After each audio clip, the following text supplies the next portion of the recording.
Hello বন্ধুরা, তোমরা সবাই কেমন আছো? দোয়া করি সবাই ভালো থাকো। মেডিসিন হেল্পলাইন ইউটিউব চ্যানেল থেকে সবাইকে শুভেচ্ছা ও অভিনন্দন। ফুল ভিডিও দেখতে সাথেই থাকুন।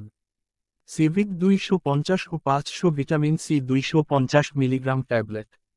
হাড় ভাঙ্গা নিরাময়ে, দাঁতের ব্যথা, দাঁতের মাড়ি ফুলে যাওয়া সহ ভিটামিন সি এর অভাব পূরণের জন্য উন্নত মানের ঔষধ। অ্যাসকরবিক অ্যাসিড, সিভিট নির্দেশিত হয়। স্কার্ভি প্রতিরোধ করে এবং চিকিৎসা করে। ক্ষত এবং ভাঙ্গা হাড় নিরাময়ে সাহায্য করে। সংযোগকারী টিস্যুতে কোলাজেন গঠনে সাহায্য করে। আয়রন শোষণে সাহায্য করে এবং রক্তাল্পতার চিকিৎসায় সাহায্য করে।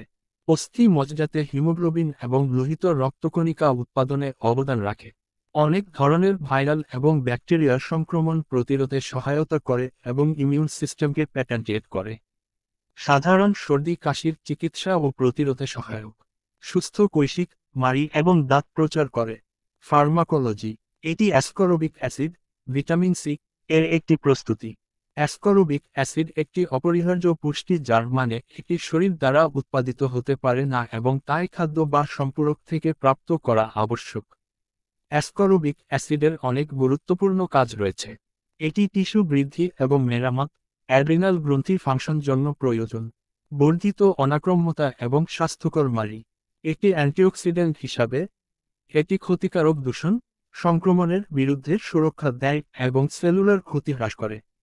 কোএনজাইম হিসাবে এটি ক্ষত নিরাময়, ওষুধের বিপাক এবং কোলেস্টেরল এবং ফোলিক অ্যাসিডের বিপাকের জন্য একটি প্রয়োজনীয় উপাদান।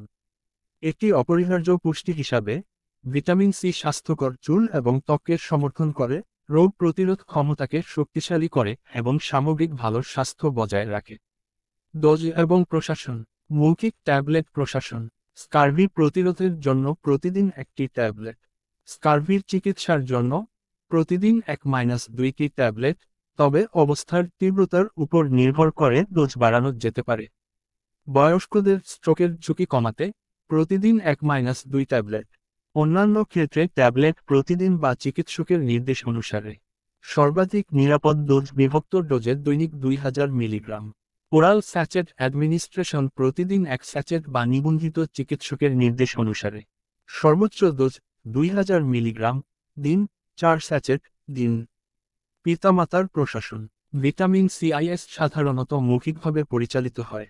যখন মৌখিকভাবে ব্যবহার করা সম্ভব হয় না বা যখন মেলাবশপোষণ সন্দেহ হয়, তখন ওষুধটি আইভি বা সাবকুটেনিয়াসভাবে দেওয়া যেতে পারে। যখন প্যারেন্টারিভাবে দেওয়া হয়, আইএম প্রশাসনের পরে ভিটামিনের ব্যবহার সর্বোত্তম এবং এটি পছন্দের।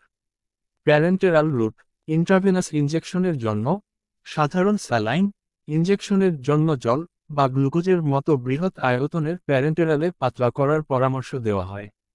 শিরায় ইনজেকশনের সাথে সম্পর্কিত প্রতিকূল প্রতিক্রিয়া।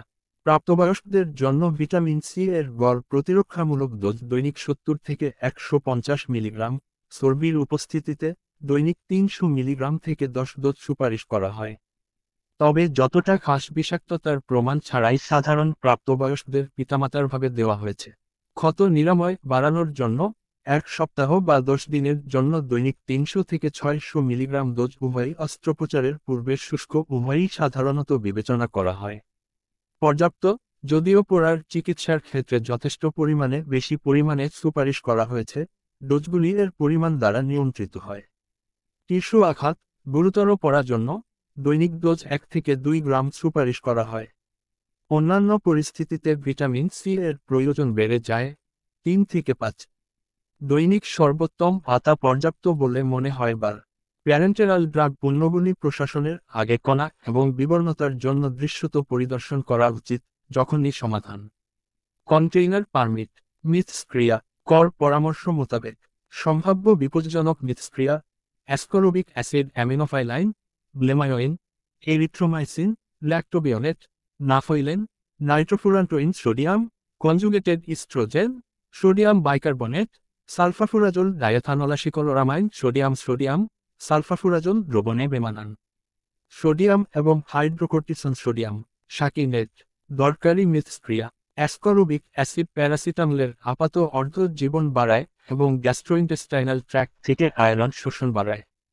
পার্শ্ব প্রতিক্রিয়া: সিভিট এর সামান্য বিষাক্ততা আছে এবং ডাইভিটের শুধুমাত্র মেগাডোজ ডায়ানহোস, পেট ফোলা, আয়রনের অতিরিক্ত শোষণের কারণ হতে পারে যা থ্যালাসেমিয়া, সাইটোব্লাস্টিক অ্যানিমিয়া এবং হিমোক্রোমাটোসিস হাইপারোক্সালুরিয়া, হাইপারুরিকোসুরিয়া এবং গ্লুকোজ-6 হাইড্রোজেনেসের অভাবযুক্ত রোগীদের ক্ষেত্রে হেমোলাইসিস হতে পারে। একজন গর্ভবতী মহিলা প্রতিদিন 5 গ্রামের বেশি গ্রহণ করলে ভ্রূণ গর্ভপাত হতে পারে। গর্ভাবস্থা এবং স্তন্যদান। গর্ভবতী মহিলাদের ক্ষেত্রে ওষুধটি স্বাভাবিক মাত্রায় নিরাপদ, তবে দৈনিক 5 গ্রাম বা তার বেশি গ্রহণের ফলে গর্ভপাত ঘটতে পারে বলে জানা গেছে। ওষুধটি নিরাপদে নেওয়া যেতে পারে। স্তন্যপান করানোর সময় সতর্ক ও সতর্ক। গর্ভাবস্থায় প্রতিদিন 1000 মিলিগ্রামের বেশি মেগাডোজ খাওয়ার ফলে নবজাতকের মধ্যে স্কার্ভি দেখা দেয়। হাইপারোক্সালুরিয়া রোগীদের জন্য মেগাডোজে ডেভিডকে নিষেধ করা হয়েছে। সিভিট নিজেই রেডক্স সিস্টেমে একটি প্রতিক্রিয়াশীল পদার্থ এবং এটি গ্লুকোজ, ইউএনসি অ্যাসিড ক্রিয়েটাইন এবং গোপন রক্তের জন্য কিছু বিশ্লেষণাত্মক ফেস্টে মিথ্যা ইতিবাচক প্রতিক্রিয়ার জন্ম দিতে পারে। স্বাস্থ্য ও ওষুধ নির্দেশিকামূলক সকল ভিডিও আপডেট পেতে সকল নোটিফিকেশন পেতে অবশ্যই পাশের বেল বাটনটি ক্লিক করে অল করে দিন। আজকের বিষয় সমূহ বিস্তারিত দেখুন। আরও স্বাস্থ্য ও ওষুধ নির্দেশিকামূলক সকল ভিডিও বিস্তারিত দেখুন। আমার ইউটিউব চ্যানেলটি আপনাদের সবার কাছে ভালো লেগে থাকলে তাহলে লাইক ও সাবস্ক্রাইব করে বেল আইকনে ক্লিক করে সাথে থাকুন।